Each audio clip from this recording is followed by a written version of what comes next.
Thursday, August 31st, 2017. You are watching MMA Junkie Radio. I am Goz, and that is Danny, the producer. Hi. Dan Tom just took off, went to go use what he calls the little boys' room. We have to get him out of that habit. That needs to change. That needs to change today. Gorgeous George is off the side. If you see papers flying around, that's him. On today's show, we have James Laurinaitis. He will be joining us to talk a little NFL football. If you're rolling your eyes right now, you're a nerd. Because you got to love football. Football is incredible. Ovince St. Preux is going to come on. He's going to talk a little bit about his upcoming fight against Mauricio Shogun Rua. But we're also going to pick his brain because he used to play college football. So we got college football covered and we got pro football covered. It's all about football today. And I am wearing a football jersey. So I got things a little mixed up. I didn't really. Actually, Peru plays a World Cup qualifier today. It's very important if they want to even be considered to qualify for the World Cup, which they haven't done in a very, very long time. I think since the 80s, 87 or some shit like that. What do you want from us? Money. How much? $100,000. Sure. Okay, thanks. Oh, that's on me? What happened? George just threw water, but it hit the back of my laptop. And then he just threw one around his back, and it was a perfect throw. Sammy the Squid, who I'm positive will get on the show at some point here, he'll talk a little bit about the upcoming football season. He is the king of throwing footballs around the back. Did you know that, Dan? Oop. I did not know that. Yeah, he is the king. He's the king? I haven't played Grand Theft Auto in about 4 months, maybe 5 months, maybe even more. And they're still coming out with new stuff? Well, did you see the person who made it look... you don't care anything about Rick and Morty, but they made a Rick and Morty version of Grand Theft Auto. That was awesome. Dude, I don't even know what any of that means, Dan. You need to start taking, like... One, I don't know what Rick and Morty is. And then I don't know how Rick and Morty created Isn't Grand Theft Auto a video game? How'd they do that? They can... on PC, you can do mods and stuff like that, so you can make, like, a modification to the script, and it'll change all the characters. So you can have, like, a cartoon character as the main character versus, like, the in-game characters. Do you have to be, like, a super nerd to do that, or can just anyone do it? You have to be a super nerd to be able to do it yourself, but then you can just download somebody else's script. Oh.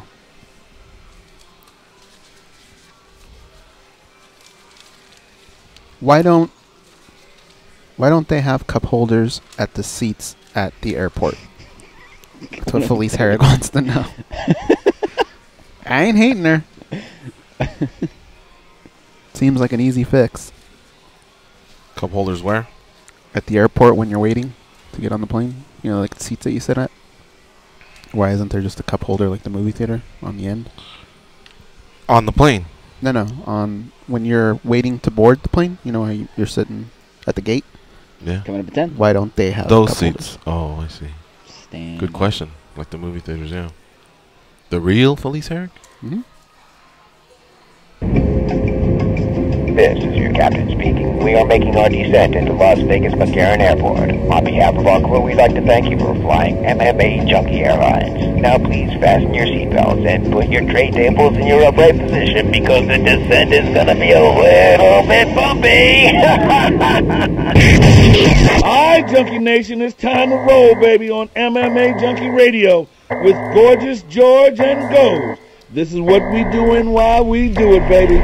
All night long, we rollin'! Yeah!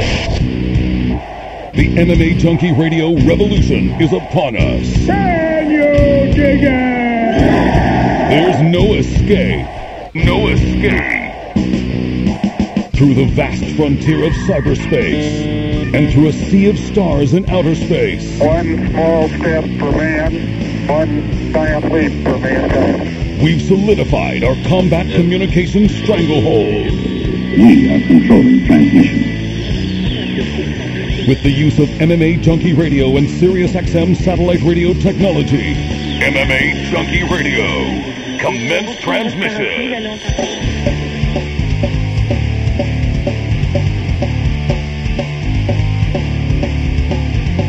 Live from MMA Junkie Radio HQ in the fight capital of the world, Las Vegas, Nevada. Here are your hosts, Gorgeous George and Goes. From the fight capital of the world, inside the beautiful Mandalay Bay Racing Sportsbook, you are listening to the MMA Junkie Radio Show. I'm your host, Gorgeous George. Hey. What the hell? We don't matter no more? We do, but it's kind of a tradition to grab the trophy, and it's still kind of over there. Do you want it here? I'll take it, yeah. Yeah, we should have it. Can you get that trophy, That Dan? goes to my left. Danny's back east. Dan, Tom. Two Dans here on the group, on the panel, on the show. See, this is the only show that matters. We got 5 of these bad boys. 5? This one's named Ernie, right, guys? No, that one's Chuck. Chuck? Yeah, the last Where's one was Ernie? Dan. Dan Stubbs' house? Okay. It's Thursday the 31st, the last day of August, closing in on the end of summer. And definitely turning the page from this Mayweather-McGregor fight this past Saturday. I'm telling you, there's just less to talk about, less. You start to look on MMA Junkie, and there's new storylines building up within the sport that we cover, MMA, mixed martial arts. But then old Conor McGregor will post something on Instagram. Kind of his chance to... I don't blame him. You know, these... What is it? 5 days removed from... 4 days. I guess this happened yesterday. From the most lucrative fight of his career. Not the biggest. I'm pretty sure his heart's in MMA, and his biggest battles have been in MMA. But he goes on Instagram, and I'm just going to read the whole thing because it's not too bad. He says, just coming back around after a whirlwind couple of days. Thank you to all the fans for the support of the fight and the event. Without your support, we as fighters are nothing. So I thank you all. Thank you to my team of coaches and training partners. Nice start. I had an amazing team, and it truly was an amazing and enjoyable camp. And honestly feel, with a little change in certain areas of the prep, we could have built the engine for 12 rounds under stress and got the better result on the night. So I thought, yeah, I mean, most athletes feel like they could do better. Unless you're Conor McGregor against Jose Aldo, or even taking it further than 12, 13 seconds. Maybe Lamas against Jason Knight is another one that registers, where just everything went well. It's hard to really write a post like this. I think you come out of there going, wow, I could have taken less damage. I should have not given up the first before winning the next 4, the next 2, whatever. But as I'm reading that, I'm going, please don't come up with an excuse. Maybe just ways where you could do better if you were to box again. But I had a feeling. He was headed down that path. Getting to 12 rounds alone in practice was always the challenge in this camp. We started slowly getting to the 12 and decreasing the stress in the rounds the closer it got to 12. I think for the time we had 10 weeks in camp, it had to be done this way. If I began with a loaded 12 rounds under much stress, I would have only hit a brick wall and lost progress as a result and potentially not made the fight. I kind of get that as well. So he wanted to work on his techniques and slowly build to 12 rounds of cardio rather than focus on cardio and maybe not have some of the techniques and tactics that he employed, which some of them worked. You got to give him credit. Others were just nowhere near. But again, he wasn't there to outbox Floyd. Mm-hmm. But still, he's talking about these 12 rounds and boxing Floyd. But during the lead up, that wasn't a concern of his. This thing was going to end in 4, then 2, then 1. So I get it. He's pumping up a fight, but it's also his firm belief, and it's also what most people thought was that's where he'd be his toughest, and that's where he was his toughest. Arguably, he was winning rounds, or as some have said, Floyd was giving them to him. But whatever. As it went on, it just, you know, I think what he's saying is if I can box the same way I did 1 through 4 all the way to 12, those rounds that allegedly media and fans had him winning, not the judges, one judge, sorry, then he comes out with a decision. But that's kind of nowhere near what I felt like he thought he was going to do. Right. So I don't see the point of the post. I mean, no fans are jumping off the bandwagon. There can't be one fan that's jumped off the bandwagon. Maybe the guy that put $1 million at the South Point. Fuck that guy, you know. I just lost $1 million. All right, I get that. But everyone else, I think if anything, people jumped on the bandwagon. Like, No, I don't see kind of the point of going down this road. Like, Conor, you did great. I think That's Floyd you just boxed, you know. It wasn't Floyd Sr., it was Floyd Jr. And in the end, he got you, and, you know, you didn't go out cold. So, really, let's just leave this alone. I love the message to your fans, the thanking the team, but I just don't see, you know, it's like you're waking up the boxing pundits again and athletes, and, you know, I just feel like, I don't know. If that's the secret recipe, though, for getting more popular and continuing to grow, you know, fine. But I just don't see it. I think the actions that took place on Saturday have already done that. I kind of agree with what he's saying, though. I think part of the reason nobody gave him a chance is because he's never even been through something like this before, let alone against the greatest fighter that ever lived. Now that he's been through it, he can make some adjustments. So I do understand where he's coming from. I do think he can do better.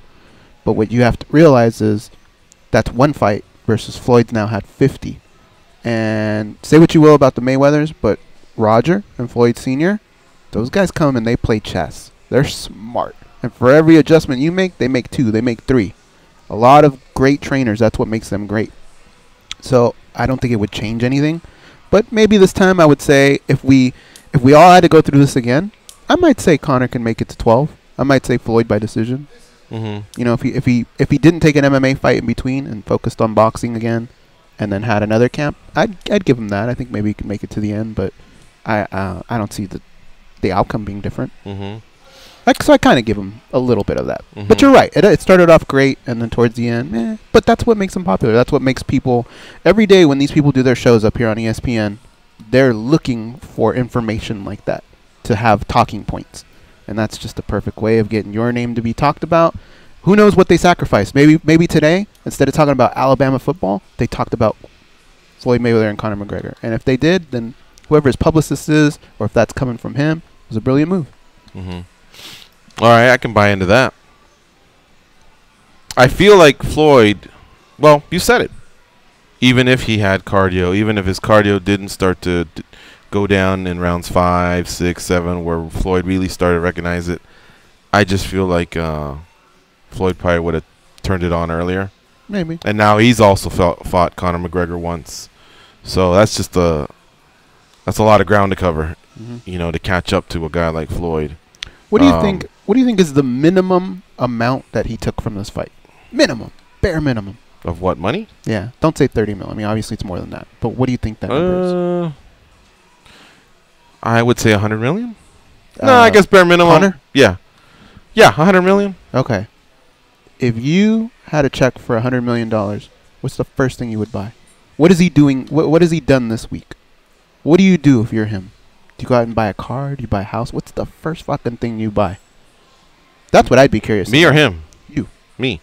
Well, he has houses and cars, so I would buy a house. The house is the first thing you buy?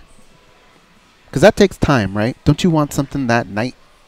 Don't you want to plop like a nice set of car keys down or something? Like a car you can walk in, get it, and you're out. A house is going to take some time, right, before you can actually enjoy it. I'm with you. It's one of the first things I do.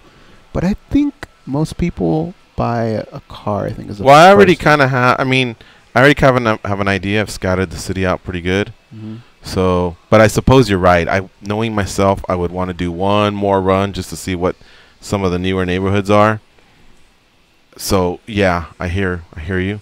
Like, you want to go to bed that night knowing something is within your vicinity that you just bought, right? That made you a baller. Right. That's what I want to know from people. What's that one thing? That's the first thing you buy. What is the car you'd buy? I've never been much of a Ferrari guy? Yeah, I don't know. I've always liked the Audis, so I might get like a. No, you know what I would get? I would get the Ford. Oh man, their supercar. Mm-hmm. I forget what the it's Mustang. Called. No. That I've showed it to you before. It's the Shelby Mustang. No, let me look it up. I would go with. I once had a 7 Series BMW, and it was nice. but I'm really in love with Audi right now. So I think I just I would just promote myself to a baller Audi, because I don't want to get into like $500,000 cars, $1 million cars, or I guess if I just banked 100 mil still, I feel like I could do so much more with the money. Mm-hmm. And this is the car. It's a Ford GT, and they look like this. Oh yeah, that's sharp. So yeah, I think that's probably what I would get. Okay, I'm not hating you. Pretty dope, right? Yeah, that looks like just one of those. That actually looks like a Ferrari or something. What's the price on that? I don't know. I don't think it's as bad as you would think, though. Oh, that's like Batmobile style almost down there. Yeah, no, man, I've never seen that. Yeah, it's tight. Yeah, very. Shit. Might have to reconsider. But, like, again, give me the price. $1 million or 500 or 100? Yeah, maybe like, I can't see it being more than 200. All right, what's it called? Ford GT. Ford GT. Oh, you are going to look at it. All right. Price. Oh, what? Buyers will be able to find themselves in performance goods. Production will be in the hundreds, not thousands. Pricing will crowd 400,000. Well, at least it's not $500,000, but still, I just there's a lot of people I could help. I'm not trying to be the relief effort for the whole family, but I just feel like there's a lot of people that I could help. Turn it into a game, a tournament. You did say 100 mil, so that's quite a lot of money. You know what? I'm sure if I have the money now, I'll have it in a month. But you're right. I need to go to the dealership and just upgrade my Audi, and then from there, work on the house, get to some ball games. Yeah. Do you continue doing the show? Seriously? I do. Right. I do. But what I do is, I'm probably eventually would buy a couple houses strategically. Would you be like The Rock? County.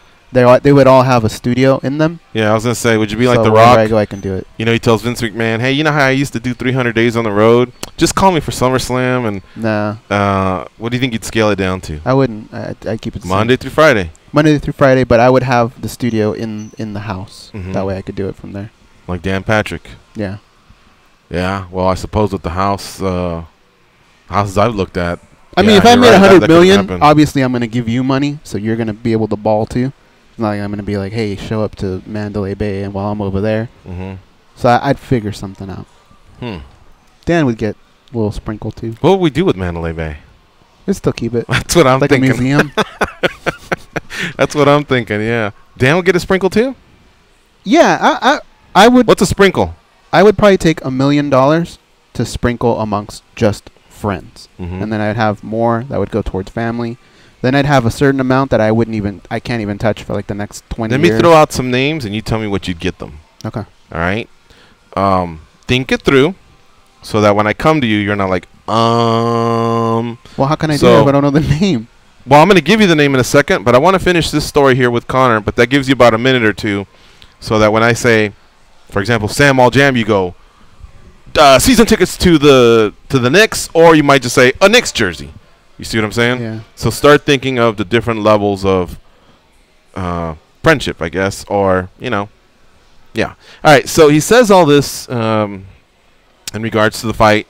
He says 30 minutes was the longest I have fought in a ring or cage anywhere, surpassing my previous time of 25 minutes. I'm happy for the experience, happy to take all these great lessons with me and implement them into my camp going forward. Another day, another lesson.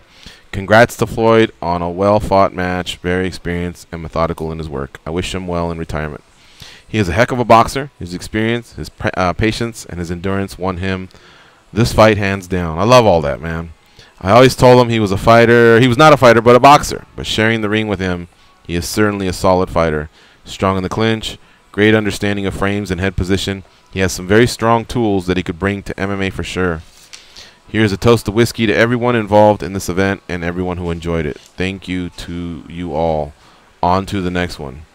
And so I'm really on board with 95% of that. And in the lead up, there was so many storylines we covered. We even talked about, well, out of 100 fights, how many would Floyd win? And not to say that this clinch and head position game, everything that Floyd, was able to do in boxing would work in MMA. I'm sure maybe some of it could transfer over.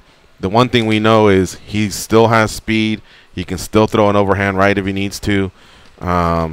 So he knows that in a fight like that, there's no like counter boxing in MMA. I think he'd come out guns a-blazing, and he could probably catch somebody from time to time. Also, one other thing. Boxing is up 2-1 on MMA, in my opinion. Ray Mercer defeated Tim Sylvia. I know Sylvia's accolades. Ray Mercer, I'm not sure if he ever reached world championship status, because boxing is so like clogged up as far as all these titles that it could very well be that he was the IBO cruiserweight champion. Let's look it up real fast. But I feel like he was something. Yeah, exactly. He was 44-7, and let me see, gold medal, and that's right, in '88 Olympics.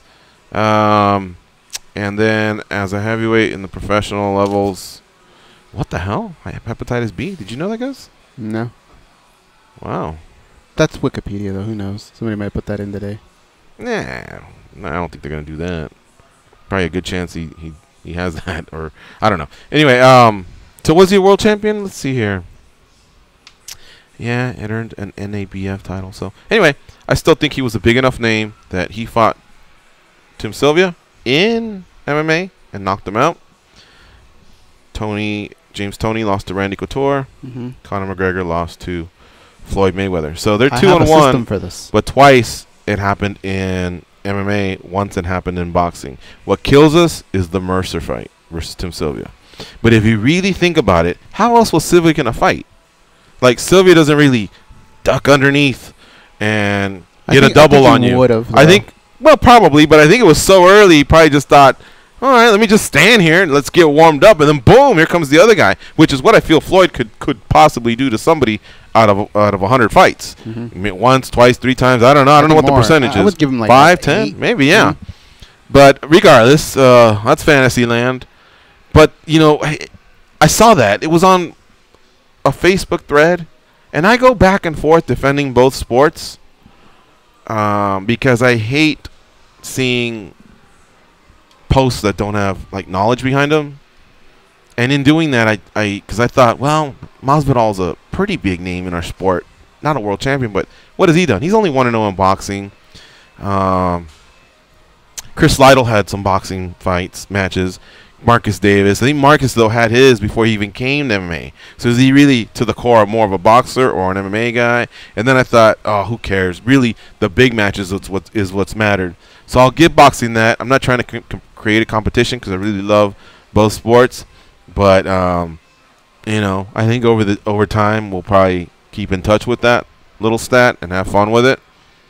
But yeah, that Ray Mercer over Tim Sylvia fight kind of stings. It really stung Tim Sylvia because he had a streak going, if I'm not mistaken, and that one interrupted it. And that, along with, you know, his personality. About that either. No, you're right. That, along with his personality, at times he was not able to win over Dana White again. Him leaving for Affliction, but I thought there was a point where he could have maybe made it back to the UFC the same way others have had the opportunity, and it never happened. Anyway, I have a Conor, system for that. I'll say this. I guess if that's the way he rolls, you can't argue with his successes. But I still think he'd be successful and more popular without having to think he can fool anyone into thinking, except for maybe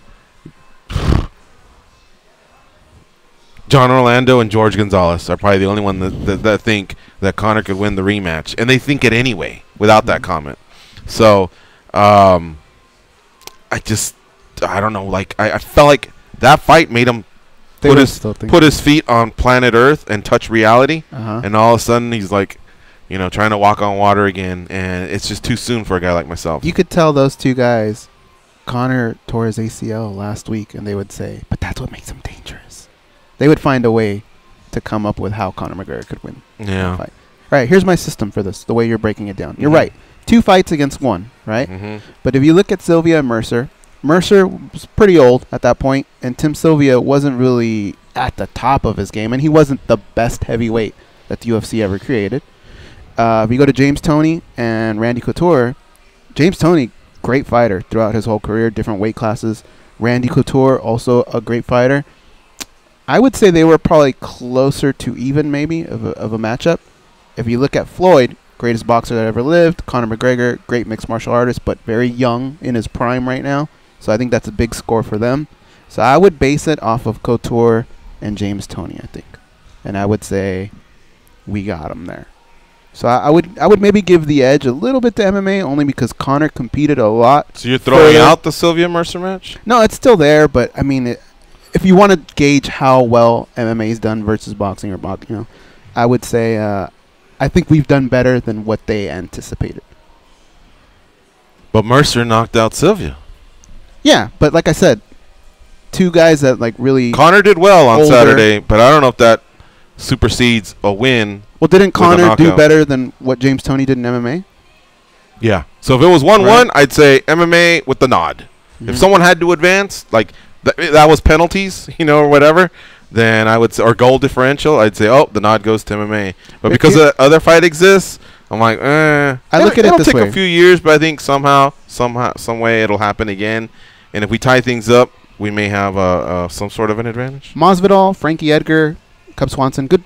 They have good boxing, right? Right. If they went into the boxing ring and you did the over-under 6 rounds, wouldn't you feel comfortable saying they could probably make it past 6 rounds after what you just saw Conor do? Against Floyd? Just against a top-level boxer. 6 rounds. I think they can make that, okay? In MMA, would you give any boxer in MMA against one of our top guys more than 2 rounds? Fuck no, right? They're going to get dispatched quickly. That's why I give us the edge. But you're going off of what might happen if it were to happen, and I'm just going off what did happen. Conor surprised us, but I think Floyd is different from how like Canelo would have treated it. I think Canelo would have dispatched of Conor rather quickly. Younger, fresher, hungrier, meaner at this point. Floyd, I think, like you said, came to play chess, and so he wanted to dismantle. Guy. Greatest boxer. He's the king on the chessboard. Greatest boxer, right? But not like brawler, like puncher or savage. Yesterday we voted on the best call of the day. Went to Jim from Long Beach. So Jim, if you call back today, you can pick what the fighter you think is going to win and what round in this contest we have where we're giving away this glove between signed by Triple G and Canelo Alvarez. The only spot that's been taken is Tony from San Francisco has Triple G by decision. We decided that Marcus from Atlanta joins Dan in the pool where we'll just draw names and they can figure it out, and or we'll draw their name and place them somewhere, but a few of you are going to win the right to just choose your own winner and round, and that way you kind of control your own destiny a little bit. So far we have 4 places taken, and with today, tomorrow, we got 3 shows next week. We have 5 shows. We'll kind of have to step on the gas to try and get these filled out. But for us to do that, y'all need to step on the gas. Right. 866-522-2846. We take the calls, we listen, and then we huddle up. That's the first thing we do right after the show. As Danny's loading the show onto the SiriusXM app, commercial free and in HD quality. We're all still huddling up and trying to figure out who should get this glove. I think it's a really, really cool glove, and this is going to be a great fight between 2 fighters who are kind of like in the primes of their career. Triple G kind of a late starter to Main Street boxing, but I did see the 24/7 on HBO, cool, and huh? really cool how they went back to Kazakhstan. Really cool how they went back to Guadalajara, Mexico, to see where how they grew up and what like made both them guys them so much. But Triple Jesus did not want to talk about his 2 brothers that passed away, so they respected that. They didn't really dive into it, but I'm just wondering what it could have been. Maybe they took the wrong path. I don't know. His twin brother also boxed but bowed out and now takes care of the family. If you haven't seen it, it's really, really cool. Check it out. And as we were sitting here getting ready to start the show, my notifications caught my attention out of my peripheral, and it seemed like HBO may have put out another one, or we're close to seeing another one maybe. Yeah, I think I got an email about that. Yeah. Okay, let's take a break. You're listening to MMA Junkie Radio on SiriusXM Rush 93. When we come back, we'll take some calls, and we will talk some more mixed martial arts, especially with, and football. James Laurinaitis is going to be our guest here on the MMA Junkie Radio Show because football season is upon us, and we love it. All levels, high school, college, and pro. We'll talk pro with James Laurinaitis when we come back after the break.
I love the NFL, and I love my Dallas Cowboys. Not just because they've won 5 Super Bowls, but because every single year they have a chance to win another one. But the best part about football is the fact that it brings family together. It's a sport that we can all live, analyze, argue, debate, and celebrate together. August 31st is National Football Day on Sirius XM.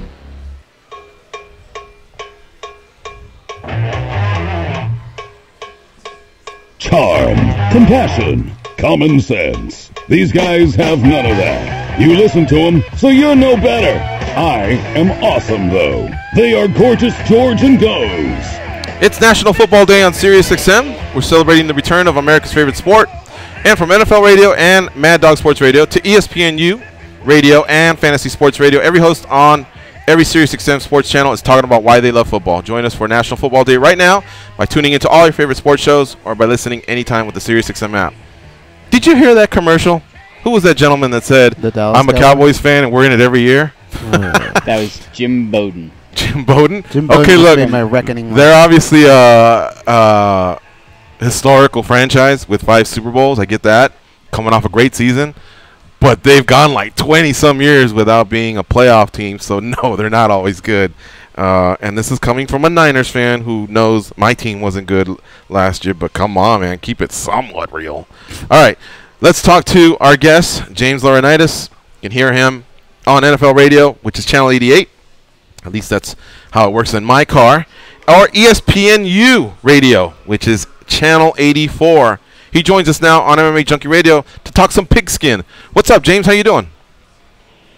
I'm good. How you guys doing? Isn't that the beauty about football, though? Like, you just have a blind faith in your team, and no matter what, everyone thinks they're always in it. Like that Cowboys fan, he thinks this is back in the '90s. I think so. I think so. Cowboys. I mean, heck, that's when I was young.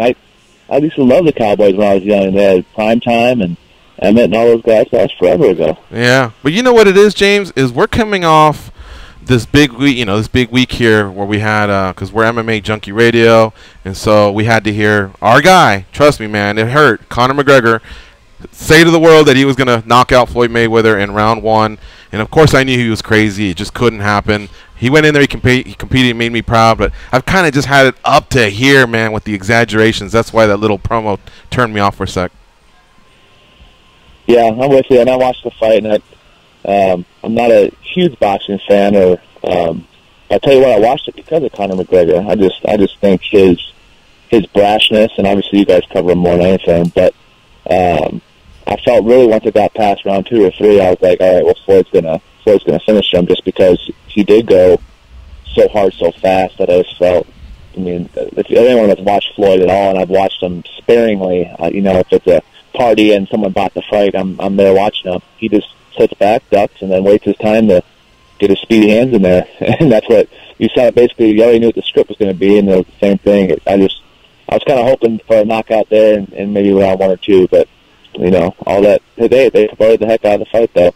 A lot of buys. Yeah. We'll talk football in just a second, but because you're on that topic, did you enjoy the whole spectacle of Conor McGregor and Floyd Mayweather? Did they get your $100? Did you go to a party? Where'd you view it? I went to a party. I wasn't gonna, like I said, I don't follow either sport really to the point where I'd buy it, but I went to a buddy's house and he wanted to buy it, and I thought there was a lot of things going back and forth leading up to it, to where they were just trying to continue to hype it up over and over. I thought the press conferences early on were just a little much, especially with my dad being from the wrestling world and the WWE. It just really. It seemed more along those lines to me. And then, they do the leather gloves, and then Floyd comes out of nowhere and it's like, oh, I'm 40, I don't have it anymore. I'm like, not one time has this man in the history of his career ever not been the guy to kind of talk trash, and now all of a sudden he's trying to get people to actually believe that he might not have it still. It was a little stuff, but, I was excited that my buddy bought it so I could watch it. I just wasn't going to pay for it. I got you. And for those that are listening and don't know, James's dad is WWE Hall of Famer, Road Warrior Animal, one of the best ever. All right, so James, let's talk about football. It's upon us. The college games kicked off last weekend. Light schedule. Things are going to really start to heat up, though. And, of course, pro is right around the corner. We're here at the Mandalay Bay Hotel in the sports book. I'm staring at the odds. It's got Patriots written all over it. Tell me, aside from the Patriots, who we know will do good, they compete because they have Brady and Belichick, what are some of the other teams that we can keep an eye on in the East? Let's start there, that can maybe make a run at these guys. Oh, man. So the AFC East, you mean? Or just in their division? Just the AFC in general. Yeah, the AFC in general, sorry. No, it's fine. I think there's really a couple. I like Oakland and what they're able to do offensively. What worries me about them is their defense. And seeing it through the preseason, their defense has not performed well at all. Now, I've been in those locker rooms where a lot of times in preseason you don't really care how you perform. You're just, quite frankly, trying to get in and get out, get a few hits, and not get hurt. But I would be concerned if I'm Oakland defensively. If you're going to go against New England, you have to be able to put up points, but you got to be able to stop them at some point as well. And I'm not sure that their defense can really compete with what New England has defensively if they ever did get in the shootout. Quite frankly, I do like Houston's defense, but we've seen this narrative over and over where Houston goes up against New England, and then they blow it, they lose, and they don't have really the firepower. And I don't think Deshaun Watson, a rookie quarterback, can compete with the greatest of all time, in my opinion, Tom Brady. So I'm really banking on those guys over there in the Bay Area and Oakland to try to knock them off. And if the Steelers get back Martavius Bryant, who I don't know what his suspension status is, he's kind of in this he could play in the preseason, but everything's under review type thing, and they're evaluating where he's at with his suspension. But if he's healthy and Le'Veon Bell comes back and plays motivated because he wants a new deal, and Antonio Brown, they can all stay healthy. They can compete. The problem is with Pittsburgh is that they very rarely has all the weapons on the field at the same time. So true, yeah. And what makes the Patriots? We know what makes them so successful year in, year out. Again, it starts from the top. Great quarterback, great leadership, but really, unlike like the teams of the 70s and 80s where a lot of the starters would return, they've been able to plug and play. They've been pretty savvy in free agency, drafting, but still, as far as like the consistency, a lot of athletes seem to move in and move out. So my question is, does it just help that they really don't get much of a push from any of the other teams within their own division to begin with? Yeah, I think so. I think, you're right. It all begins, what makes New England so interesting is that it all begins with Bill Belichick and his control over the culture there. And there's a feeling of, and I've talked to people who have played for them. I have buddies that have played, for the Patriots, and they all said that everybody's held accountable. And being in a lot of locker rooms, not every single player, even the star players, are held to the same standard. There's a lot of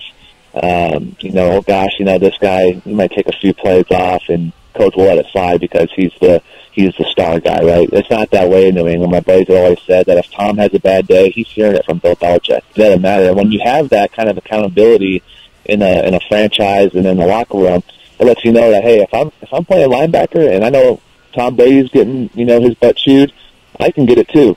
I'm probably going to get it a lot worse. And so it kind of keeps this accountability and hunger to just keep going. And you've seen it over and over. Veterans go in there and try to go through basically camp, and they're like, heck no, I'm not, because they require such a buy-in that they don't really care what your name is. All they care about is, can you help us in this certain role to win another championship? And what's very rare is the fact that they've won 5 now, and he's able to be like, you know what, I'm gonna just go for 6 and 7 and 8 and try to go that route.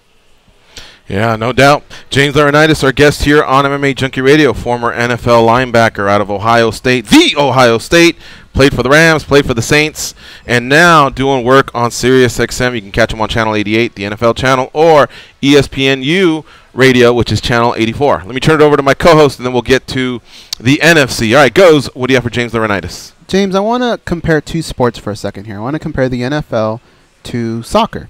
And in the English Premier League, which is the league over in England, they had a team a couple years ago, Leicester City, who had astronomical odds to win the English Premier League. Nobody gave them a chance. They were able to do it, win the league. Could you ever see a scenario in the NFL where one of those teams, and we'll take the lower teams this year are the Niners. You had to say that. The Cleveland Browns, where a team like that can do something like that and shock the world. Are there just too many components on an NFL team for something like that to happen, or do you think it could actually happen one day?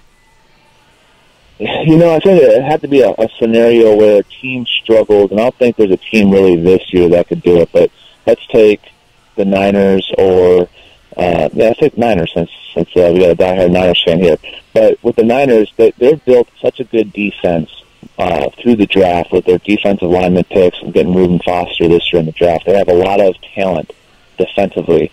And they have a head coach who I've played against his schemes. And his scheme, when he gets the right quarterback-receiver combo, is one of the toughest to stop. It's frustrating as heck as a linebacker safety trying to read their run, play, action, pass thing. So if you're the Niners and you're thinking, we got a pretty solid defensive unit, a lot of talent, and it comes a scenario of next year, right? They get that quarterback maybe early in the draft, a guy who's a rookie where they're just under the radar, don't expect much, and then it's one of those quick success stories where he just catches on right away and blazes fire. That's one of the things that would really help, is he already having one side of the ball, and particularly the defense, because let's be honest, if you have a really good quarterback already, you're probably not drafting, and you probably don't have really bad odds to win the Super Bowl. So a lot of times you'll have a good defense. We had a really good defense in St. Louis. We just couldn't keep our quarterback, Sam Bradford, healthy, and we couldn't really find someone to replace him once we dealt him off. So if you have a solid defensive unit, for instance, the Rams this year, what if Jared Goff comes off out of nowhere under Sean McVay and starts tearing it up? Like, he clicks with Todd Gurley and Tavon Austin and Sammy Watkins, and out of nowhere you have this defense coached by Wade Phillips, who has a ton of talent already. We know they've had flashes of dominance defensively, and everything just clicks. I think that's a team that in Vegas you'd say there's no way a team can go from really worst to first. So it'd be hard, but goodness, I'm sure there's a lot of people that love the English Premier League that'd be like, there's no way that could have happened last year too. So that's a fun thing about sports in general. George brought up earlier in the interview Conor McGregor, who is a mixed martial artist who gave boxing, another combat sport, a try. In the NFL, there's been scenarios where a rugby guy has come over, or a soccer player came over to be a kicker, or even some track stars, right, just because they're fast. When those guys try and make an NFL team, what is the culture behind that? Like, how do NFL players take that? Or do some of them take it almost as an offense for them even attempting to do this, or do they embrace those type of guys? I don't think so. I can't speak for everybody, but I never felt offended by it. To be honest with you, I was just more or less super impressed with guys that played other sports and came over and were trying to pick it up, just because the terminology and the techniques of everything are so different once you get to especially a level like the NFL. I mean, they don't have any training really going up to it. I think Antonio Gates is probably the best example of a basketball guy coming over playing football and having a Hall of Fame career.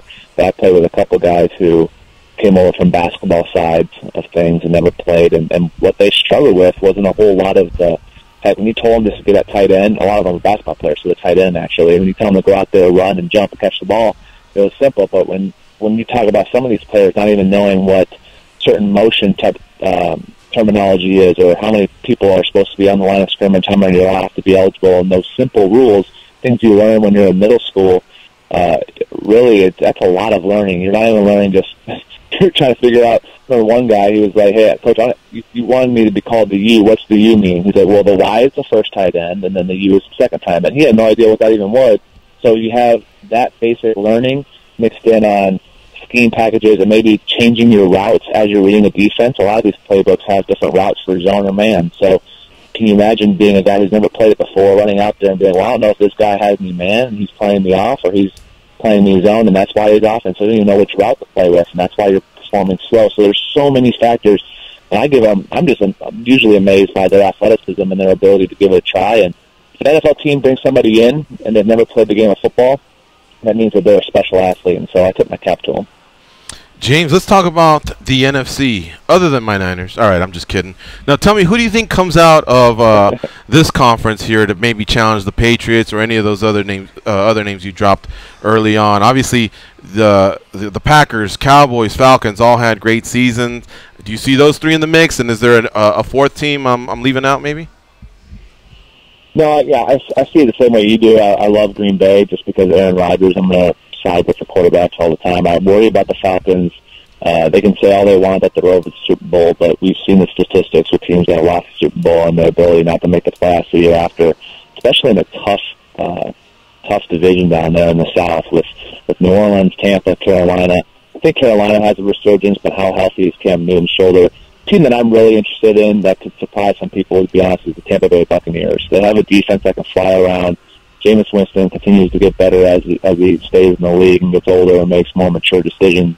To bring over Deshaun Jackson, they draft O.J. Howard, that tight end from Alabama, to help him in the middle of the field. So I'm really intrigued to see what Tampa can do and maybe even make a run at the NFC South and hopefully challenge Green Bay for the NFC.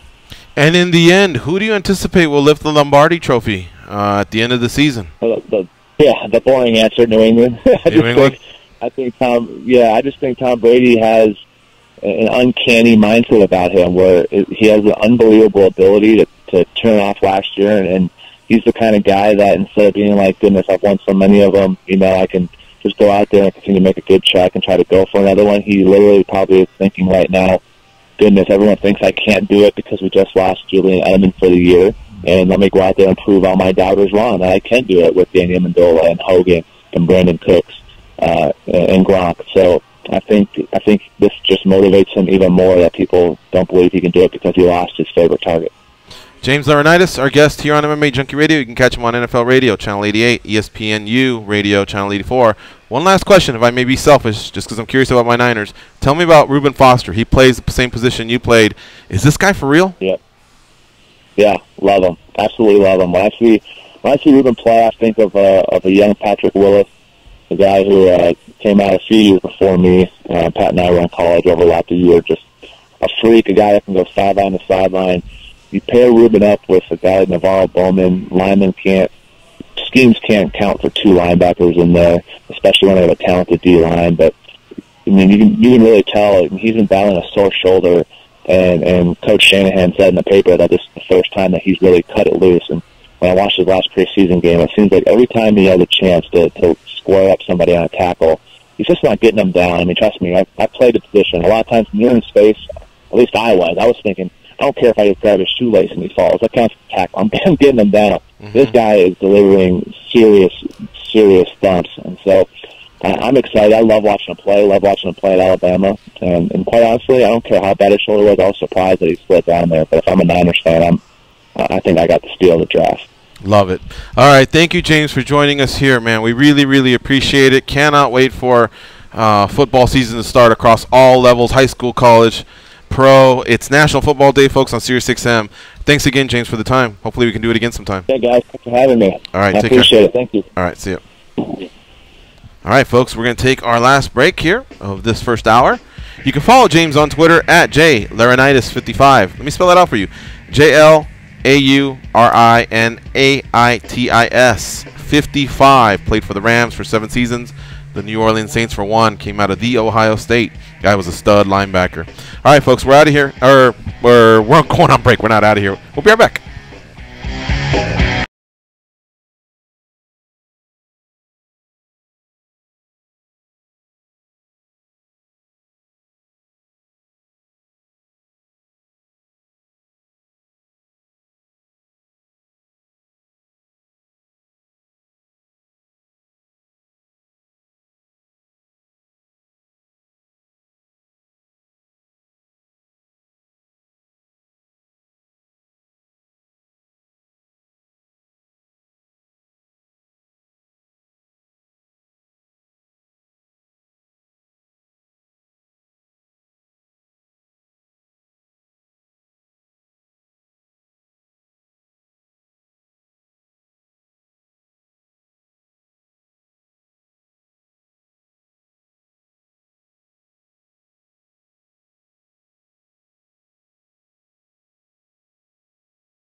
King Kong has a lot of shit on them. Like a lot. Especially Goes. Here are Gorgeous George and Goes. Let's sneak in this quick call because Marco from Waco is a veteran. He knows how to get in and get out.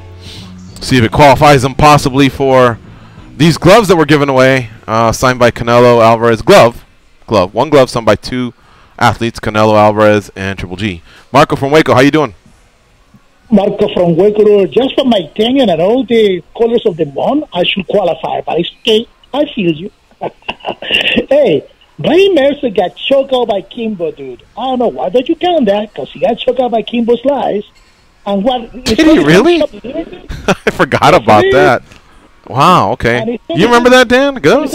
I didn't understand what he said. Ray Mercer got choked out by Kimbo Slice? Yeah. Is that true? Was that Elite XE or something like that? Uh-huh. Yes, it was. Yes, wow. It was. Fuck, I forgot about that, man. There's some bullshit stuff. Okay, yeah, he's right. This wasn't a work? I mean, Kimbo had those skills? I guess Mercer probably panicked like you and I did when Cub put his forearm under our chin.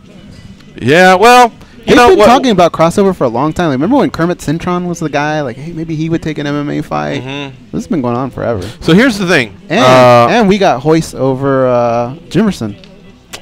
Come on. Hey, what do you want, man? If they're going to get credit for Mercer, we get credit for that. Okay, so Jimerson wasn't, I don't think, a great boxer. And Kimbo wasn't a great mixed martial artist. So each side is missing something. Well, like I said, Goes, otherwise, if we get into, like, Chris Lytle and Marcus Davis and a few of the others that have really got, I mean, now we'd have to, like, sift through so much that it's just better to go off the high-profile stuff. Marco, you want to hang tight or something? You want to hang tight for the break? All right, he'll hang tight, and we'll be right back, folks, after the sports update. It's MMA Junkie Radio on Sirius XM Rush 93. All those hopes down the drain. People, Las Vegas turning day into nighttime, turning night into daytime. If you see it once, you'll never be the same again. Okay.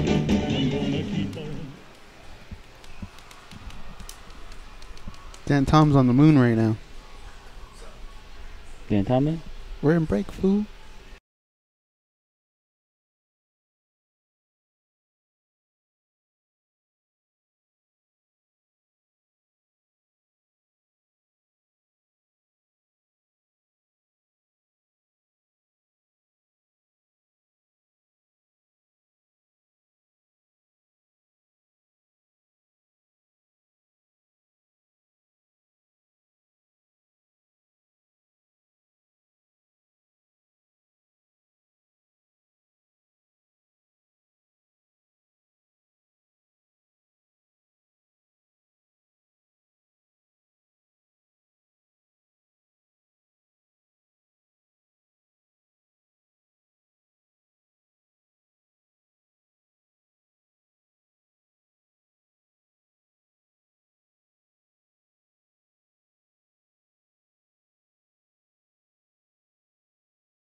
Tennessee. Right. Shit. Tennessee. Tennessee. Tennessee. Lord, I've really been real stressed, down and out, losing ground. Although I am black and brown, problems got me pessimistic. Brothers and sisters keep messing up. Why does it have to be so damn tough? I don't know where I can go to let these ghosts out of my skull. My grandma passed, my brother's gone. I never at once felt so alone. I know you're supposed to be my steering wheel, not just my spare tire. But Lord, I ask you to be my guiding force and truth. For some strange reason it had to be. He guided me to Tennessee. Take me to another place. Take me to Here we go. It's the second hour of the MMA Junkie Radio Show. Really proud of a guy named Ray Flores who started off years ago, 8-9 years ago, as an announcer on some of the smaller circuit shows in the Midwest. And I remember his voice is his normal voice, and I thought, wow, he's carrying his like Morrow, his in-ring voice as the in-ring announcer to these interviews that he was doing. I was like, cut it, guy, because he's got a really, really powerful voice. So that was me kind of like hating a little bit, not like trying to really disparage, but just hate, slight hate, fun hate. But got a chance to meet him. Super cool dude, and he's chugging along, doing his thing. I mean, he was actually the voice there of the Main Mac tour that went across 4 cities in 3 countries in 4 days, consecutive days. And now I happen to get this press release. He'll be calling the fights, which he has been doing. He'll be calling the fights with Malignaggi and Bernstein for CBS Sports. Mike Lee versus Anthony Quattrocchi. Hopefully I got that right. And it goes down this weekend. But my point is, Ray Flores, salute to you, brother. You're going out there and killing it. So that's very, very cool to see all that. Let's go back to Marco from Waco, Texas to finish up his phone call. What's up, Marco? Marco from Waco, part 2. Yep. Holly Holm is not shop liver, dude. I mean, she was a boxing champion on the female division. Yeah. And she, on her championship fight, was 1-on-1. Beat Ronda, a lose to Misha. Mm-hmm. But the one guy in boxing that I want to see transition he been talking about is Andre Berto. His father fought in MMA. Mm-hmm. His sister and his brother are MMA fighters. They got wrestling pedigree, and he's talking about it. He's talking about crossing the line. Mm-hmm. He got called out by Aljamain, didn't he? Yesterday? Did he? I think Aljamain Sterling called him out. Oh, wow. Okay. Aljamain mixing it up with a lot of people. With Holly Holm, if I guess what I mean, Morrow, with what I'm saying is somebody that's not making a career out of it in the other sport. So 2 worlds kind of colliding. Again, Tony came over, had the one-off with Randy. Mercer, you obviously informed us that he had other ones. But again, versus Sylvia in a high profile, they were a main event somewhere, and I think Mercer was a former title holder. So that's kind of what I meant. But yes, Holly was a world champion. Anna Hulaton was a world champion. So if we did that, then it would just take forever to go through that case study. But more than anything, I'm just talking about those 3 high profile fights. Okay, buddy. Hey, you guys have a great show. Okay. Hey, Marco. ¿Qué pasa? What's up? Is Chile going to handle business tonight or what? Oh, come on, dude. Paraguay got no chance, man. Give me a break. I'm just making sure. Alexis Just giving you a chance to call your shot. Is Alexis Sanchez going to go to Man U or Man City? Do you know?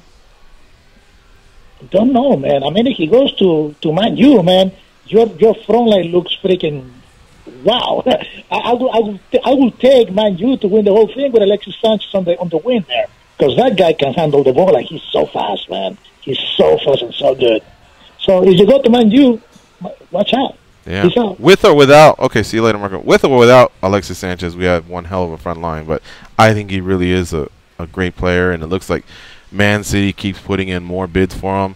Arsenal, what they want is what's his name, Raheem Sterling, and cash for Alexis Sanchez, and City's reluctant to do that. Let's go to Aaron from Texas. What's up, Aaron? How you doing? How you guys doing? Good, man. How about you? Doing all right, man. Luckily, the wife and I are far enough away from the whole hurricane thing. I'm looking forward to like Marcel from Houston and Joe from Houston as well. But I mean, it's starting to affect us up here too, man. I was just talking to Danny while you were screaming at me that I bought gas here a few days ago. It was $2.08 a gallon. I saw it's already going up to like $2.60 a gallon in like 2 days because there's a gas shortage. Do you believe that? Wow. Didn't Best Buy got in trouble, right, for price gouging? They apologized for water. Yeah, Why would they do that? That's horrible. Yeah, that's really, really, really a dick move, especially for a big company like that. I don't see how they wouldn't think that one through and see that what the repercussions are for that. Maybe some mom and pop company that just doesn't give a fuck. You know, like on the way from Cali to California, and then they're like, hey, well, what else are you gonna do? You know, go ahead, Yelp us. We don't give a shit. We're not moving here. We own the land. But that was really, really a big mistake on their part. Yeah, they didn't think that one through at all. Anyway, guys, I was looking over this car for this weekend. You guys may know this because you guys are bigger in the stats than I am, but can you believe Stephen Struve is not even 30 yet? Is that kind of mind-blowing for how long he's been in the UFC that he's still not 30? Mm-hmm. Very mind-blowing. That's ridiculous. That's ridiculous to me. It's just like he's been fighting the UFC since like UFC 99, I think, in Germany. I think that was like one of his first ones. Yeah, when he was tall and lanky, and now he's more filled out. He's more muscular, so he's more semi-Schultz now. Exactly, starting to fight like that a little bit more. He's more of a thicker guy, and he can all he needs to do is get on a good solid win streak or have a run. A run to me is when you can say, hey, he's won 7 of his last 8. If you win 7 of your last 8, that's better than winning 2 in a row. So because obviously, even if the loss is right in the middle, you've basically you got a longer streak. But I think you all get kind of what I'm saying. Maybe I should have said a 3 or 4 fight win streak. But he's got that Stipe win that he can always hang his hat on. So if he gets somehow on his radar with a run or a streak, he may have a shot at a world title one day. Who's somebody that's benefited? It was a while ago. It was 7 years or 5 years ago. It was in 2012. But still, who's benefited? I can name one, but it's kind of old school. Jeremy Horn was able to capitalize on that. Chuck Liddell, where he wanted it back. Yeah. Mm-hmm. But anyone a title in the modern shot era that's been able to do I'm sure there is. For some reason, I'm just blanking. But like I know Stipe really just wanted to beat Junior Dos Santos because you want to erase those. When you only have like a loss or two, you kind of that kind of becomes a goal of yours. Mm-hmm. So the fact that Junior also positioned himself in there, I think it was just perfect for Stipe. You get to avenge that one loss, but one doesn't jump out at me just yet. Did Anderson Silva, Rio Chonan never was able to capitalize on that, right? He had that win on it, but then they brought him to the UFC. The Couriers went in different records. Yeah, but Chonan was more of a 70 guy after that. Yeah. So let's see here. Who would have been able to capitalize? Oh, boy. Was that part of the Okami cell? No, it wasn't. I don't know. One doesn't just jump out at me right now. Aaron? Wow, that's an old reference there, Goes. I mean, I know it was throwback to Pride, but I mean, good Lord, man, I didn't think we were going to go back that far. Dude, I mean, shoot at that rate, we should just what was his name? Freaking we should do that. Harold Howard. I know. I can think of one. This is the perfect one. This is the perfect one. Bisping with Henderson. Oh, there you go. He got a chance to avenge it. It was perfect because it was going to be in Manchester, and he got to avenge against the guy that wasn't one of the higher-ranked middleweights. But they were able to build on UFC 100, the Vicious KO. We fought on your soil. Now you fight on my soil. So there you have it. I suppose that makes sense. Anyway, guys, what do you think if Stephen Struve gets a big win this weekend? That'll make 3 straight for him, and that'll complete the turnaround. 3 of his last 4. His one blemish at that time had been the Jed Rochalt loss, UFC 197 or 193, I believe. Where does he go from here? I mean, the heavyweight division. He's still relatively young for the heavyweight division. What can he possibly put himself in line for? Because he already has losses to Alistair Overeem and to Mark Hunt that have set him back significantly. Where does he go from here, guys? You guys have a great weekend. Stay safe, brothers. Well, I think he has to be vocal. That's the big thing. He's not really that vocal of a guy. But like George says, he's got to win against the champ. So right now in a division where you're trying to figure things out, someone like a Stephen Struve, if he is impressive and gets on that mic, could maybe slip in. Mm-hmm. Not now. You know what I would do? More fight. If Miocic can handle business quickly, if he were smart, I think he'd go, "Hey, Ngannou, weren't you looking for a Dutch fighter? Let me get some of this." Back to back to take care of Volkov and Ngannou, I think now adds to that, because he's got to make up for the times he was dealing with, the anxiety issues and heart issues or whatever. He's got to make up for a little bit of that time, and I think he can make himself relevant while Rothwell is sitting out, while JDS is sitting out, while Barnett is sitting out, and a few of the guys that have, like Roy Nelson, who knocked him out one time, has moved over to Bellator.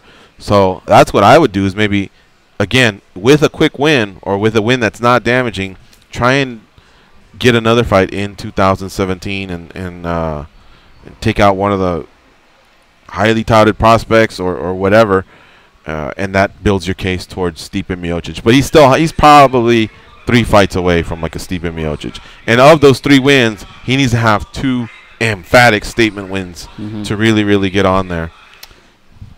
You teased me giving people money, and I'm getting asked what I'm giving people. Dan Tom wants to know what his sprinkle is. Yeah. So what would you give Dan Tom if you had fought Floyd Mayweather and you made $100 million? Well, out of the $100 million, $1 million's going to friends. So Dan Tom, out of that $1 million, you get a ride. A car? Yeah, you get a car. Oh wow. Like a Chevy Volt or I would tell him, look, are we going German? I would say I'm either going to get you a decent car, or you're going to have to get something like a hybrid or something, not as nice, but your Extreme Couture membership, I'm paying that.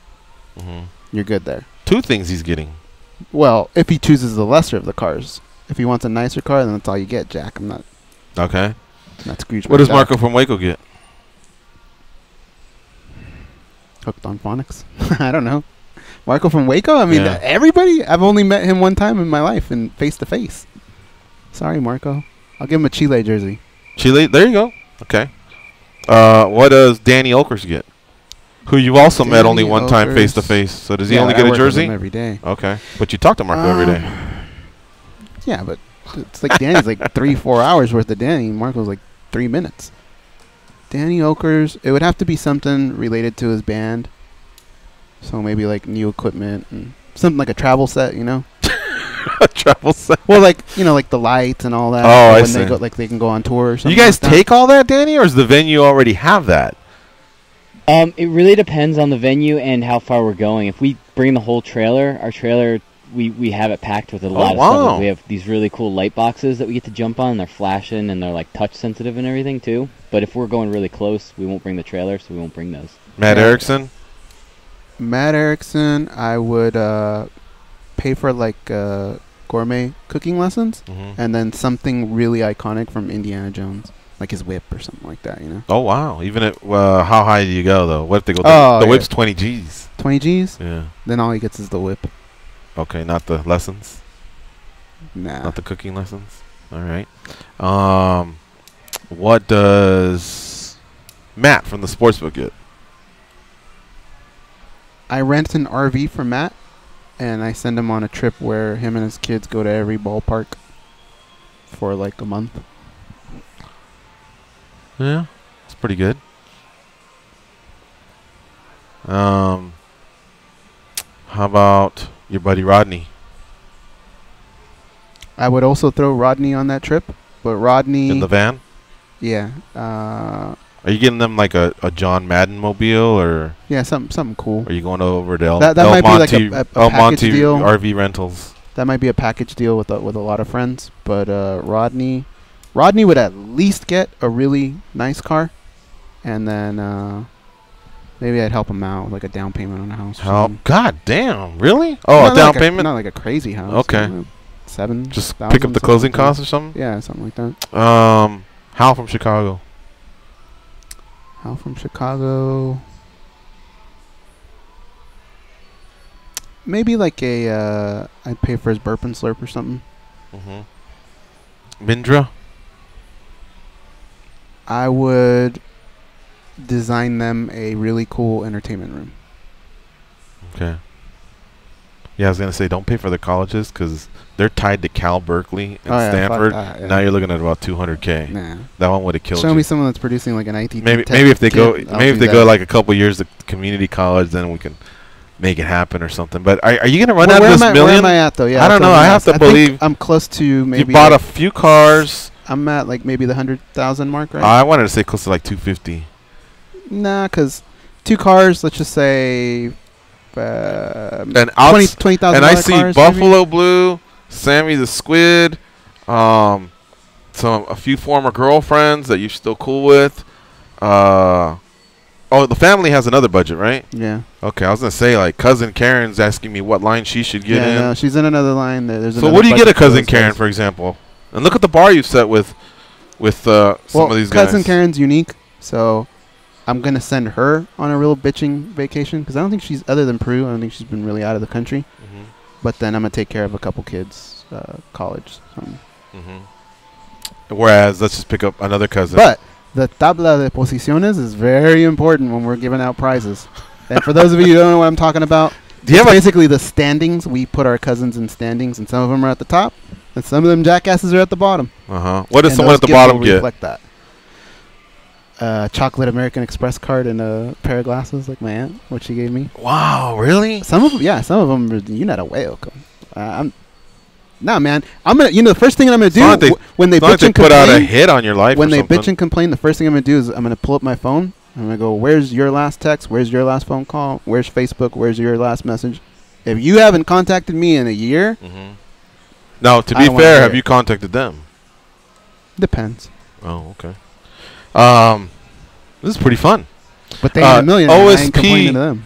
former college football player, current mixed martial artist, headlining UFC Fight Night. Oh boy, why did I start down that road? 117 versus Mauricio Shogun Hua on September 22nd. He'll be a guest of ours. It's coming up in about 20 minutes. We can take your calls at 866-522-2846, and we are trying to give away Canelo and Triple G signed glove. Those two will be battling on September 16th at the T-Mobile Arena here in Las Vegas. It's a pay-per-view, and it's really, really going to, I believe, put a stamp on what's been a great year for boxing with still 1/3 of the year left. I don't know what they can come up with towards the end of the year. There was rumors of Klitschko Joshua 2, except Vladimir Klitschko retired. So we'll see what else boxing can pull out other hats. But it's been an amazing year for boxing all the way around, with a lot of budding superstars still making their way up the ranks. As far as mixed martial arts, it's a drop-off, because when I think of superstardom or big years, I always think of the pay-per-views, I guess, is where I usually start. I know that some people have a large social media following, but I still concern myself. What I've seen, when there's a pay-per-view, and it's one of those that's going to sell big, it just translates into buzz and our coverage and our traffic. So I usually, start with that. And I think a few of them are coming. I'm not sure if 216 will qualify, even though it's in Vegas and there's a title fight and there's a potential superstar in Kevin Lee there. Same with Tony Ferguson. I think he sells well as well. But I think Lee can really take these big leaps. I've seen those. 217 in New York the following week. 218 in Detroit the following month. 218 the following month after that in December, rounding out the year, and then 219 here in Las Vegas. So you're saying you don't think it was a good year for mixed martial arts? I think it was a good year, but 216 really, really raised the bar, and so I'm just wondering how we're going to finish. Mixed martial arts is, to me, it's always doing great. I just keep seeing more strides in the direction of upward, with the exception of how great pay-per-views were in 2016. That's tough because you had a Ronda pay-per-view and 3 Conor pay-per-views. So that's like.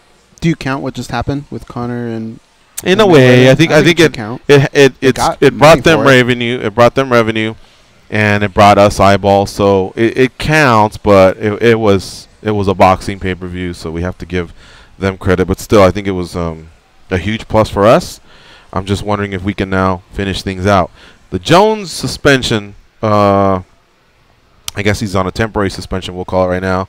That was kind of a shot in the belly. And we didn't have much of a chance to react because the news broke on a Tuesday. We hear the stories about how everybody was passing around the the news over at the Dana White Contender Series, and then all of a sudden, boom, back to Maymac. You know what I mean? And so I'm not sure that we're going to go back and revisit it. I think Jones can be thankful that all that happened that week. He really didn't take that big of a hit other than for maybe 24 hours. But that's a guy who I think could have really helped out finishing 2017. Correct, yeah. Let's take a break. You're listening to MMA Junkie Radio on SiriusXM Rush 93. We can take your calls at 866-522-2846. I also have some iTunes reviews to read and catch up on, so I'll do a little bit of that. We'd love to have your name here. As you know, this is even cooler than when everybody puts in $5 at someone's house, right? I think so. What do you win there? About $100? I mean, here you're getting a signed glove by the two participants in the fight, and all you have to do is call in and have some good thoughts or questions towards anything in MMA and boxing, and we'll possibly add you to that. We'll be right back after this break.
I love the Washington Redskins, which, by the way, will be your Super Bowl champions for this upcoming season. I can't wait. There's nothing like football. There's nothing like Redskin football. Hail to the Redskins. August 31st is National Football Day on Sirius XM.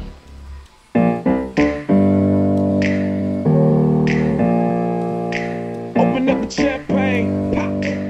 It's my house, come on, turn it up. Hear a knock on the door and the night begins. They pat down TSA agents because they don't know where those people have been. And because they can. They are Gorgeous George and Goes. And this is MMA Junkie Radio. Tell your friends and family that they can tune back in to SiriusXM for free. Right now, anyone with an unsubscribed and inactive satellite radio can hear 100 plus SiriusXM channels for free. All they have to do is turn it on between now and September 5th and start listening. Go to SiriusXM.com for more details and see the 100 plus free channels. Of course, that includes SiriusXM Rush 93, which houses the MMA Junkie Radio Show with replays at 8 Eastern and the following day at 7 a.m. Eastern. So that's West Coast drive time. We'll use Pacific now, 5 p.m. Pacific, or East Coast morning drive time, and that's the 7 a.m. Eastern. 8 a.m. Eastern. Tell a friend. 8 a.m. Eastern? Okay. It actually just got changed 8 a.m. to 10 a.m. Eastern. Got it. All right. Thanks, Danny. We are going to be catching up with OSP in a few minutes. Thank you to everybody that sent in some of these songs. That it's today's Thursday. It's the day that you can chime in and help us pick the music. So we have been looking at the Facebook. We'll see if we can squeeze one out of Twitter. Obviously, we get more requests than we can accommodate. How many can we accommodate per Thursday, Danny? It's normally 9, because that's 9? The ins and outs in the top of hour 2. All right. Depends on how we do our breaks, but normally that. Peru plays Bolivia at 7:15 p.m. Eastern. What are some of the other games? You mentioned to Marco that Chile played Paraguay, and what else? Argentina plays Uruguay. Oof, good game. Ecuador plays Brazil. Okay, and then somebody must have the day off, like Venezuela or somebody. No, Venezuela plays... Venezuela plays Colombia. Okay. So who has the day off? Those are it. There's one country missing? There's always one day off. Chile, Paraguay. Chile, Paraguay, Argentina, Brazil, Colombia, Ecuador. Oh, maybe there's only 10. Maybe there's around 10 countries? Yeah, I always thought there was always one by. Never mind. Let me give myself a geography. Are we missing one? Yeah, I always thought there was one by. South America. Maybe I'm counting French Guyana or Suriname or something like that. There should be 1, 2, 3, 4, 5, 6, 7, 8, 9. No, there's 10. That's it. There you go. They're all partnered up. Peru's chances are we need just to win out, right? We need to win, get 3 points here. I don't think we can play the game anymore. I think a loss kills us. Also, at 3 p.m., if I'm not mistaken, Pacific, 6 Eastern, or 11 p.m. in the UK, which would be midnight somewhere in Europe. That makes sense, okay, because FIFA, I think, is based in Switzerland. So this is the cutoff for all transfers. All of the athletes that can move from one team to the other, that'll be it. And whoever is on your team, you march forward for the year. And this free agency is unlike almost anything in any sport because there's just way more restrictions here on what you signed is basically what you're stuck with. Over there, man, these athletes are the ones that can just move whenever the hell they want. If they want to move, a team usually doesn't want to keep them. The fans are offended. They say, fuck them. Move them as well. It's very rare that things can stay stable once the player wants to move. So, in a way, it kind of sucks if it happens to you. In another way, it's good if you're one of the teams that has, an open checkbook and can capitalize. But it is crazy, man. It is the Wild West. I can only think of NBA last year when the LeBron calls us shots. Yeah, I guess. I mean, but it's very rare after that. Last year when the NBA salary cap took this big leap, I mean, do you remember free agency? How much they were handing out those contracts, it was like 4 years, 80 million for someone that was just 7'1" and scored 10 points a game and we did that. 8 rebounds. Yeah. And I remember the NFL athletes were tweeting, "What the fuck? I must have played the wrong sport. This is crazy. These numbers are nuts." Because NBA and Major League Baseball are guaranteed. You could break your leg the next day and you are getting paid. In the NFL, that doesn't work. The only thing you get is the huge signing bonus that's prorated over usually 6 or 7 years, and then the salary that you've agreed to. But there's a point in most players' contracts that comes up sooner, way before the contract ends, where they can cut you too. Yeah, but in the NFL, you can sign a ginormous contract coming in, whereas in the NBA, I think you cap your cap. There's limits of like $3 million a year, I think something so. like that. Yeah, but Give or usually take. the ones that do it are RG3 ain't complaining. Our first round pick, or sorry, the first pick of the first round, second pick, and it just kind of goes from there. They usually build off. They usually just top what happened the season before. So yeah, it can happen, but this is nuts, man. Here are the standings. Peru's in 7th with 18 points. Chile is the 4th team with 23 points. I think the 5th team plays like a playoff, How many points? right? How many points is it? Argentina has 22 points at number 5. God, I almost wish Chile was number 5. Argentina has how many points? 22? Mm-hmm. And Chile has 23? We have 18. Wow. That's a tough one. Because there's just no way Argentina doesn't make it to a World Cup.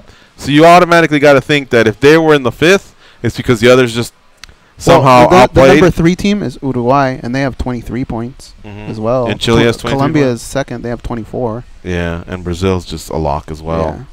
Yeah. Wow. It ain't crazy, but for sure they need to win tonight. Here's some iTunes comments. Haven't been to hit these in a while. Some of them are repeats. We apologize. I'm not going to lie. It's cool to hear them. From Oklahoma Knowles on February 13th, 2017. Thank you, 5 stars. George and Goes have great chemistry. They give phenomenal interviews, not your run-of-the-mill interviews regarding weight cuts, training camps, and thoughts on upcoming opponents. They get fighters and coaches to open up about who they actually are in the real world. That helped me identify with some guests. I was always a big team sports guy and just a casual combat sports fan. I casually tuned into the show for the big fights from 2009 to 2012. I now listen to the show every day and haven't missed an episode in nearly 4 years. Thanks, George and Goes, for helping me realize that I love combat sports. Keep up all the great work. Mike from Jersey. From Bunny 633, February 14th, 2017. Best podcast ever. 5 stars.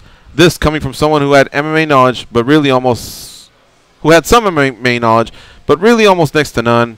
These guys helped me truly appreciate the art of MMA and the passion that comes with the love for the sport. Junkie love. Now Stun Gun Aaron, and I'll give 5 stars. Thank you. Just kidding. Oh, I wonder if Bunny 633 is his wife. I would imagine Yeah, okay. That's who that is. Jamoan79, February 17th, 2017. Tag, you're it. Who has been doing it better and for as long and started humbly and arrived at where they are? MMA Junkie Radio. That's why you're hooked. Tag is a reference. Thank you very much. Tag is a reference to our show when we started off as Trig and Gorgeous George before becoming MMA Junkie Radio. You'll hear that from time to time.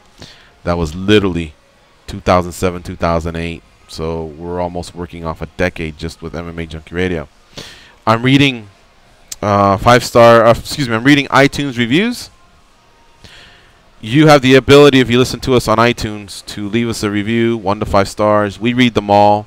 We obviously prefer the ones with 5 stars, or 4 if you have to. But tell us what we can do to earn those extra stars. We take the criticism seriously, the feedback, whatever you want to call it. So please, it helps out this algorithm with iTunes to, be noticed and be pushed towards the top, which is where people look when they want to follow or subscribe to a new podcast. Let's do one more here, and then we got to take a break. By Robert Williams Obrevea on February 22nd, 2017. 5 stars, best in the game. Gorgeous George and Goes are the best in the game of MMA hosting, being hosts of the best daily MMA show on the planet. If you're a hardcore MMA fan and aren't listening to Junkie, you're slipping like Scottie Pippen. You ever heard that? No. I never heard that. I'd That's imagine pretty you funny. have. No, Dan? The No. biggest Scottie Pippen fan on All right. the planet? that gets us out of February, and we'll start off with March on another occasion. We are going to take this break, and when we come back, we'll talk to OSP. Yeah, you know me, so stay close.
They can drink Mentos-flavored Diet Coke without their stomachs giving a single fuck. They are Gorgeous George and Goes. And this is MMA Junkie Radio.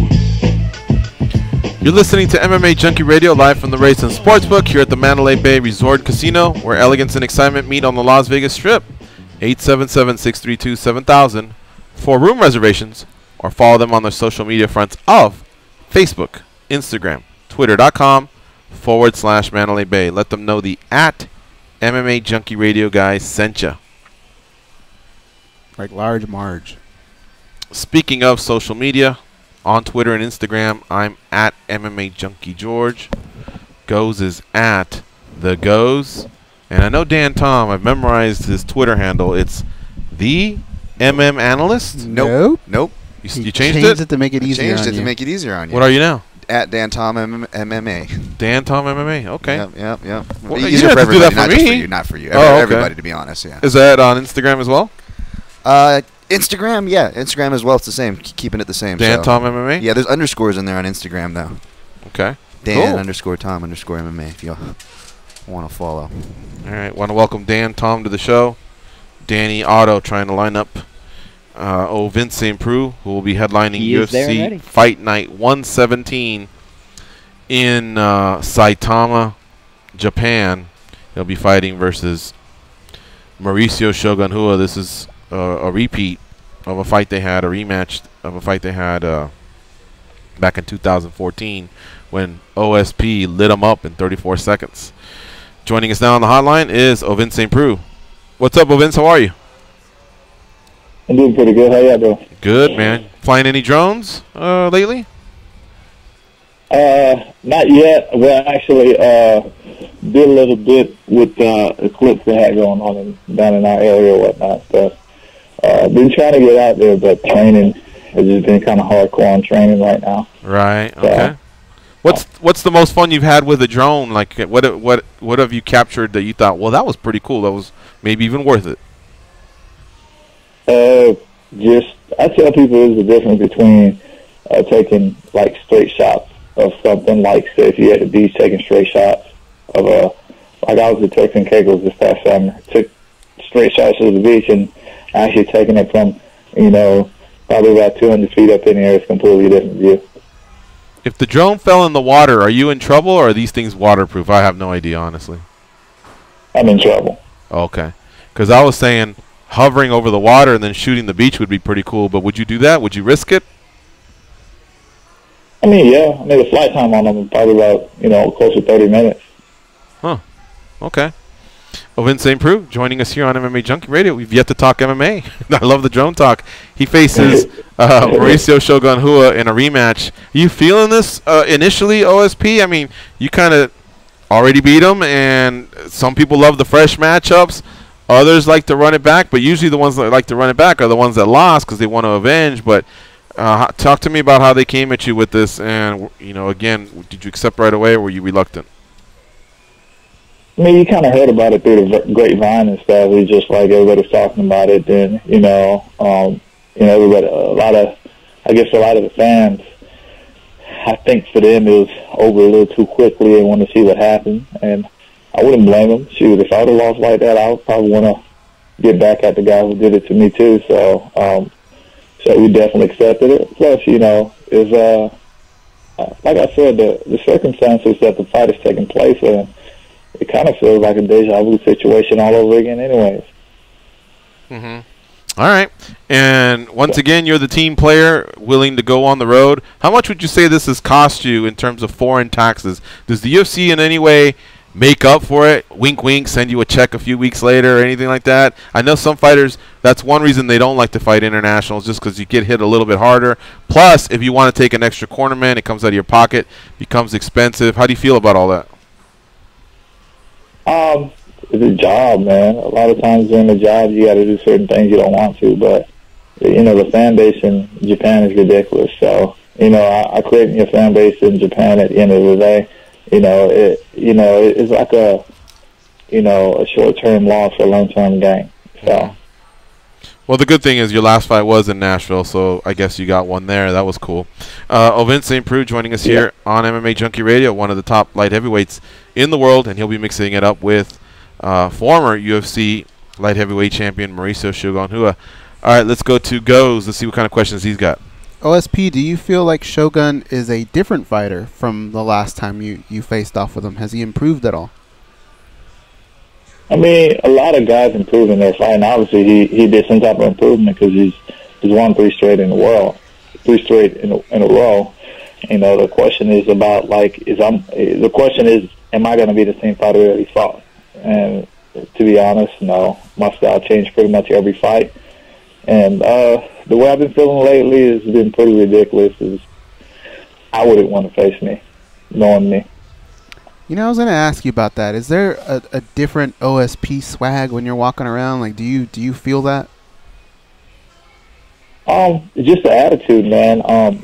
Doing a lot of mental training and stuff, you just have to have a different attitude about you. And once you have that attitude, you kind of relatively stay the same person, but there's that other side that you kind of walk around with a little bit of swag. Like mentally, like when you're there and you're mentally sharp, everything goes. I mean, you see that happen pretty much with Conor and Floyd.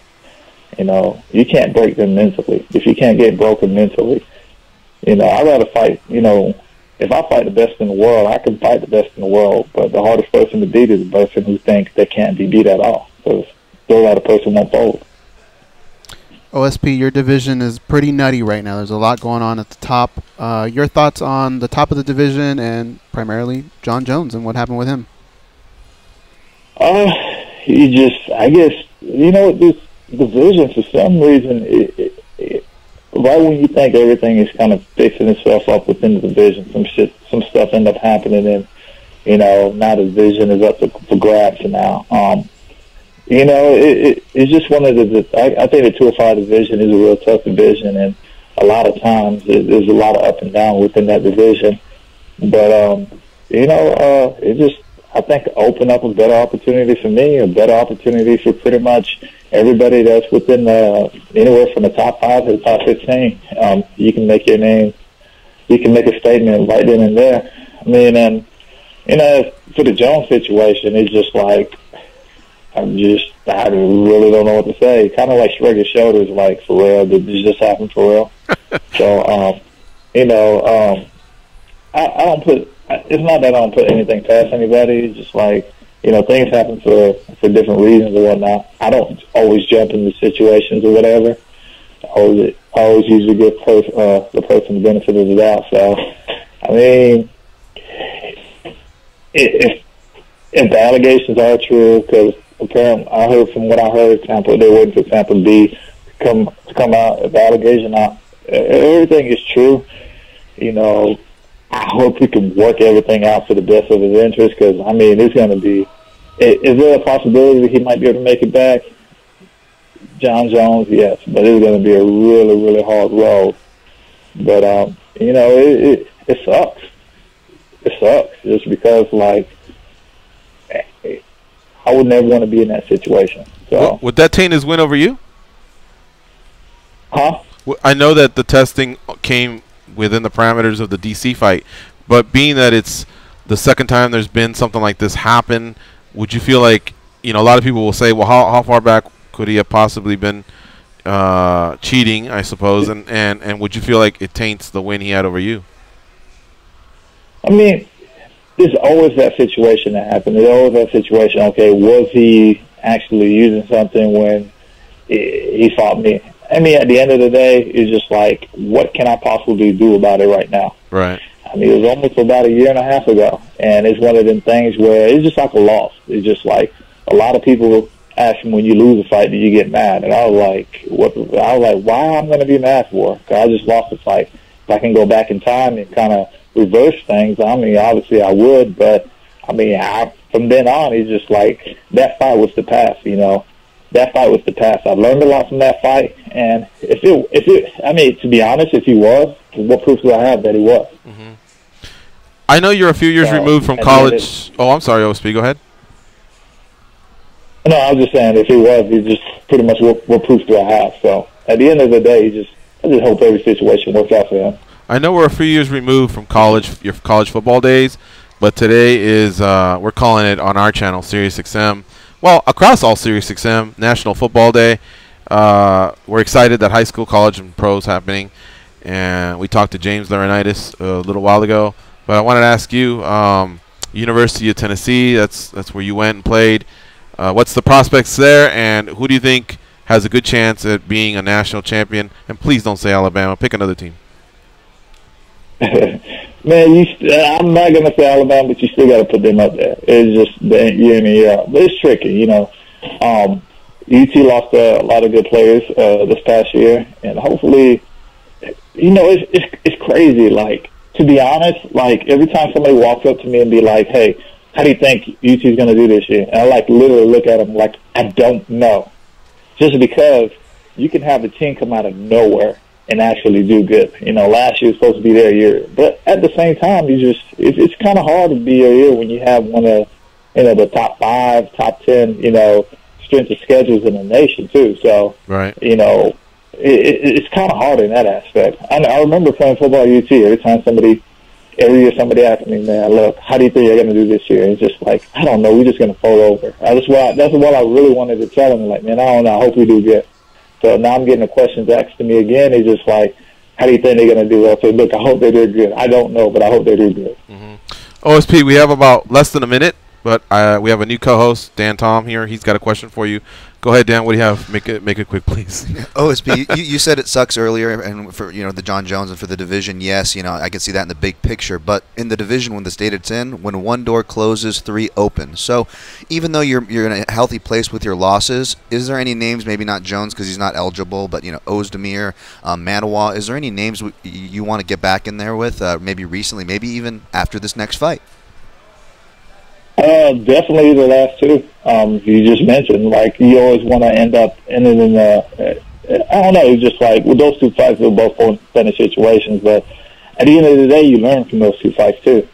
So, Ozdemir actually is on a good little roll right now, and and it's funny because when we fought, everybody was like, well, he was first off, he wasn't in training camp, he was actually getting ready for the fight too, so. He was definitely in fight camp, and he just, coming in a lack of opponent or whatnot, just, I've had that done to me before. Actually, I had it done to me when I fought Shogun. A last-minute changes in opponent, and I just went ahead and accepted. Some people would say no, but I just went ahead and accepted.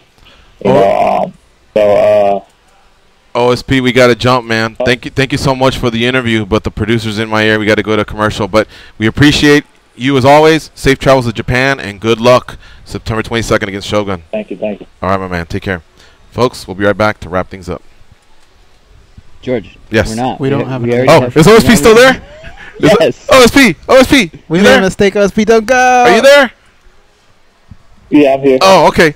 Oh, man, we still got like another minute or so. Yeah, I thought maybe you had something else to add. No, I thought we had one more commercial. Okay. So go ahead if you still want to add on to your answer. Sorry, man. No, I was just saying it'll definitely be good to avenge the loss or whatnot. So, I'm just worried about this fight right now. Once this fight over with, it's going to be game because I'm regardless, I'm looking to fight within this year calendar again. Which one stung more, by the way? I mean, I know nobody wants to get KO'd, but Volkan Ozdemir came out of nowhere, and a lot of people just thought you were going to run through him. I don't know if you'd ever admit it. Maybe you thought he just, that you were going to, maybe overlooked them, and that was a split decision. Of course, those things as well. Of the 2, which one stung more? I think the Jimmy one did, just because I had a lot of things going on. A lot of, Ozdemir, that was a good fight. It's just the fact that we expected him to fall apart.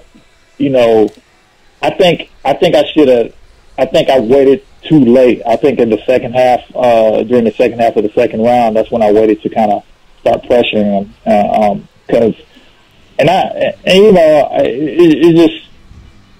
It's funny, just one of the situations, just like, I kind of outlanded him by like 50 punches, but still, you lost the fight. But it is what it is. At the end of the day, it's a good learning experience.